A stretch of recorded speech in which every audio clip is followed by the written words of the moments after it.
நம்ம west central railway அவங்க என்ன பண்ணியிருக்கிறாங்க, ஓய்வு பெறுகிற ஊழியர்கள்லாம் இருப்பாங்களே, ரிட்டையர்ட் ஆகிற எம்ப்ளாயிஸ், அவங்களுக்குலாம் ஒரு 3600 பேருக்கு ஒரு விழா நடத்தி வெள்ளி காயின் கொடுத்துருக்குறாங்க. தங்க முலாம் பூசின வெள்ளி காயின்.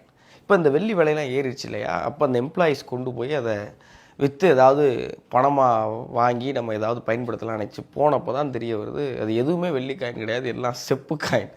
செம்பை மேலே கோட் பண்ணி 3600 ரயில்வே ஊழியர்களை ரயில்வே துறையை ஏமாற்றிருக்கு.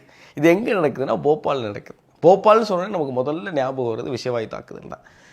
யாரும் பாதிக்கப்பட்டுறக்கூடாதுன்னு ஒரு ரேடியோ ஸ்டேஷனில் இருக்கிற ஒரு ஊழியர் ரேடியோவில் எல்லாரும் தப்பிச்சு போயிருங்கன்னு கத்தி கத்தி கத்தி விஷவாயு தாக்கி செத்துப்போன, தியாகத்துக்கு பேர் போன போபாலில் இப்படி ஒரு ஊழல். இது எங்கே எல்லா இடமும் நிறைஞ்சு போயிருக்கு. லஞ்சமும் லாவண்யமும் ரொம்ப சுலபமாகவும் எளிமையாகவும் எல்லாரும் ஒத்துக்கிட்டு, வாங்குறவங்க மேலே மட்டும் தப்பு கிடையாது, கொடுக்குற நம்மளும் வேலை சுலபமாக நடக்கிறதுக்காக ஒன்று பண்ணுறோம்ல, இப்படி அவர்களும் இவர்களும் சேர்ந்து செய்கிற இந்த ஊழல் இந்தியாவில் புறையோடி போயிருக்கிறதுனால தான் எல்லா பிரச்சனைக்குமான தொடக்கம். அது இன்றைக்கி ரயில்வே துறையே அதில் இருக்கிற ஊழியர்கள், ரயில்வே துறையனா என்ன அரசாங்கமாக பண்ண போகுது இல்லை, அங்கே இருக்கிற ஒரு அதிகாரி தைரியமாக எடுக்கிற ஸ்டாண்ட் தானே, எவன் கண்டுபிடிக்க போகிறான், எவன் கேள்வி கேட்க போகிறாங்கிற இந்த திமிரும் தெனாவட்டும் இருக்குல்ல, அதுக்கான இடத்தை அடிப்படையில் மாற்றுறதுக்கு சைனாவில் ஒரு சட்டம் படித்தேன்.